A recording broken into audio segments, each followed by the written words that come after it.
अस्सलाम वालेकुम। क्या हाल है जनाब आप सबके। बस जी मैं आ गई हूँ बड़े दिनों बाद। सॉरी मेरा कैमरा थोड़ा सा ज़रा तंग कर रहा है।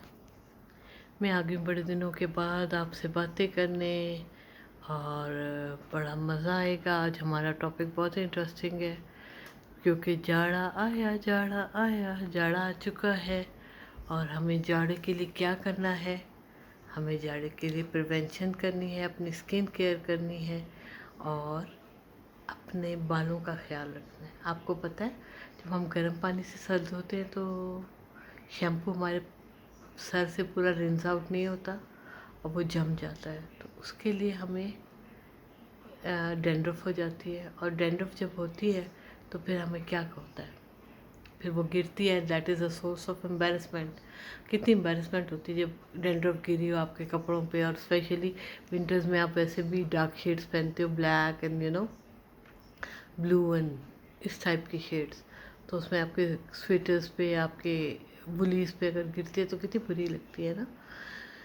इसी तरह हम पानी कम पीते हैं, हमारी स्किन ड्राई हो जाती है, तो उसके लिए भी हमें जो है कुछ प्रिकॉशंस लेने होते हैं। और वो प्रिकॉशंस क्या होते हैं, मेरे घर में कोई छींक रहा है, बहरहाल प्लीज़ इग्नोर इट। अच्छा, तो अब क्या हमें प्रिकॉशंस क्या लेने होते हैं स्किन के लिए। एक तो हमारी स्किन जो होती है सर्दियों में डिहाइड्रेटेड हो जाती है क्योंकि लैक ऑफ वाटर की वजह से। अब वो हमने किस तरह पूरा करना है, वो हमने करना है, पानी ज़्यादा पीना है। आप इतना नहीं पी सकते, आई कैन अंडरस्टैंड, मैं भी नहीं पीती इतना, लेकिन उसके लिए आप जूसेस पिए, विटामिन सी का इस्तेमाल रखें, जैसे कि किन्नू है, ग्रेप फ्रूट आया हुआ है आजकल बहुत मार्केट में, अनार है। फ्रूट्स पे ज़्यादा जोर दें, ठीक है।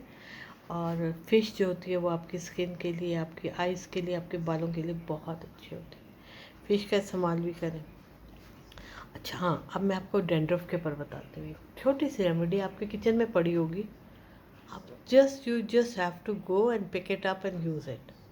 क्या है? Baking soda. Yes, baking soda को आप पानी में मिक्स करो, जैसे 2 टेबलस्पून ऑफ बेकिंग सोडा, और उसको पानी में मिक्स करो और उसको अपने जो स्कैल्प है ना इस पे लगा लो और घंटे बाद शैम्पू कर लो। आपको कभी भी डैंड्रफ नहीं पड़ेगी। अच्छा, अब दूसरी बात ये है कि आप सर्दियों में मॉइस्चराइज़र ज़रूर यूज़ करो स्किन पे। मॉइस्चराइज़र कौन सा, कोई अच्छी कंपनी का अगर नहीं है तो वेज़लिन जो होती है ना, पेट्रोलियम जेली जिसे हम कहते हैं, that is the most beneficial and very cheap.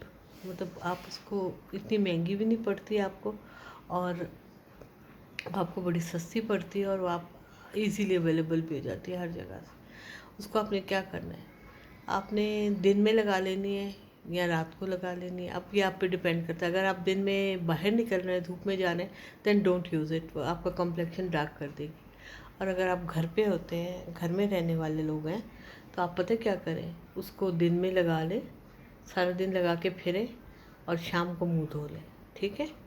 तो उससे आपकी स्किन बेबी लाइक सॉफ्ट हो जाती है, बिल्कुल सॉफ्ट सॉफ्ट टेक्सचर हो जाता है, ऐसे ऐसे नरम नरम सा। और ये कॉम्प्लेक्शन को फेयर भी करती है, और मज़े की बात बताऊँ, एंटी रिंकल भी होती है। और क्रीम हमेशा अपवर्ड्स लगाएं, नॉट डाउनवर्ड्स। कभी भी यूँ मत लगाएं, अब हमेशा ऑपोजिट, ऊपर की तरफ लगाएं, ठीक है।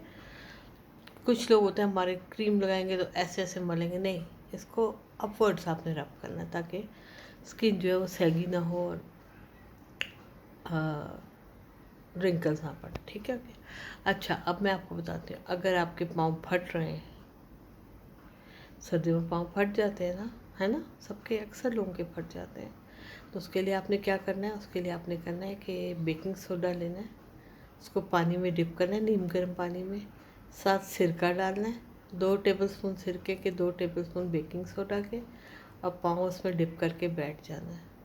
एक तो आपकी जो है फटी एड़ियाँ वो सही होंगी, और दूसरे आपके पाँव की थकान उतर जाएगी। स्पेशली जो स्पोर्ट्स खेलते हैं बच्चे या यूनिवर्सिटी कॉलेजेस में जाते हैं, उनको जिनको ज़्यादा चलना पड़ता है, उनके लिए बेस्ट रेमेडी है थकान दूर करने के लिए, ठीक है। अब हम आ जाते हैं, एक मैं आपको छोटा सा, आज मैं बेकिंग सोडा पे बात करूँगी। आपके घर में बेकिंग सोडा है तो आप रोज़ वाटर लें, बेकिंग सोडा लें, उसको उसमें पे मिक्स करें और स्किन पे लगा लें।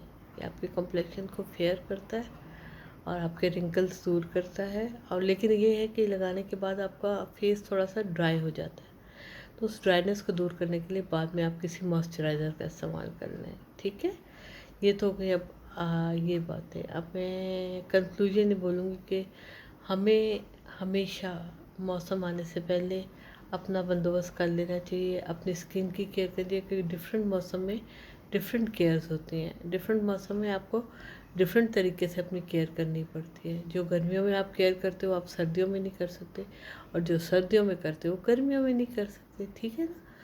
तो इसलिए अब अगर जैसे कुछ लोग होते हैं उनके हाथ जो होते हैं ना वो उनके फेस से ज़्यादा ब्लैक होते हैं।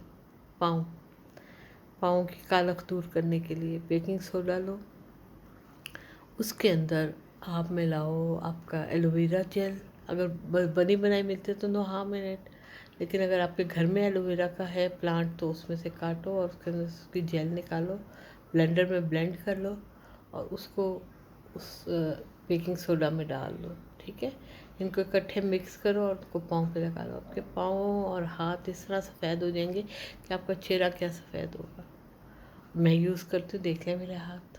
ठीक है, मैं यूज़ करती हूँ, तो इस वजह से आप भी यूज़ करो और फिर मुझे बताना अपने कमेंट्स में कि आपको मेरी टिप्स कैसी लगी है।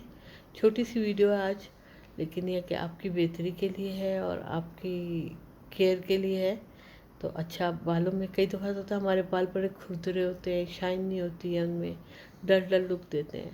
तो उसके लिए आपने क्या करना है? उसके लिए आपने करना ये है मेरे प्यारे बहनों और भाइयों, ये सिर्फ लेडीज़ के लिए नहीं है, जेंट्स के लिए भी है सारी टिप्स। आपने जब नहा लें तो एक बकेट में फ्यू ड्रॉप्स ऑफ लेमन डाल के तो एंड में शैम्पू के बाद वो पानी सर पे डाल दें। आपके बालों में ऐसी शाइन आएगी कि लगेगा कि आप कोई ट्रीटमेंट करवा के आए हो या हेयर केयर करवा के आए हो, क्या करके आए हो। ठीक है, मास्क आपने यूज़ किया। बहरहाल तो ये है छोटी सी बातें, ये मैं आपको अभी बता रही हूँ। फिर मैं आपको मास्क बनाना भी बताऊँगी जो कि विंटर में आपको बड़ी हेल्प करेगा।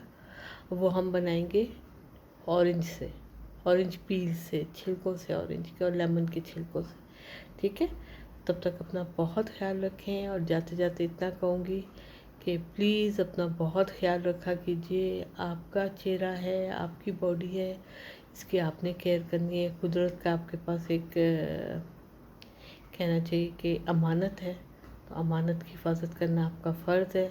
और स्पेशली मेरी लेडीज़, मेरी प्यारी बहनें, आप लोग किचन में काम करती हैं, आप लोग के हाथ ख़राब हो जाते हैं, तो अपने हाथों का ख़ास ख्याल रखें।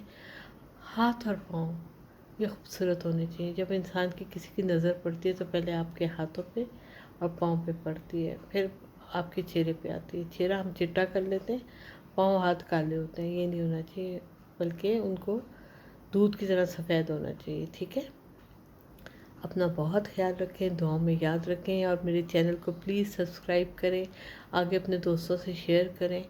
अब हम इस दफ़ा ब्यूटी टिप्स पे हम आ रहे हैं अब, तो आहिस्ता आहिस्ता मैं आपको और भी बहुत सी बातें बताऊंगी और आपके लिए बेनिफिशियल होंगी और सस्ती रेमेडीज़ होंगी जो कि घर से आपको मिल जाती हैं और उनके कोई साइड इफ़ेक्ट्स नहीं होंगे। सबसे बड़ी बात ये कि साइड इफ़ेक्ट्स जिस चीज़ के होते हैं, हम वो जो केमिकल ओरिएंटेड चीज़ें होती हैं बाज़ार से ख़रीदते हैं, उसमें 10 तरह के केमिकल्स डले होते हैं, प्रिजर्वेटिव्स होते हैं, तो वो तो आपको बेड़ा गर्क कर देती है स्किन का। इसलिए घर की किचन से आपके अपनी चीज़ें निकालें और उनको इस्तेमाल करें, आपके लिए बहुत फ़ायदेमंद है। ठीक है, अपना बहुत ख्याल रखिएगा, दुआ में याद रखिएगा। अल्लाह हाफिज़, टेक केयर, बाय बाय।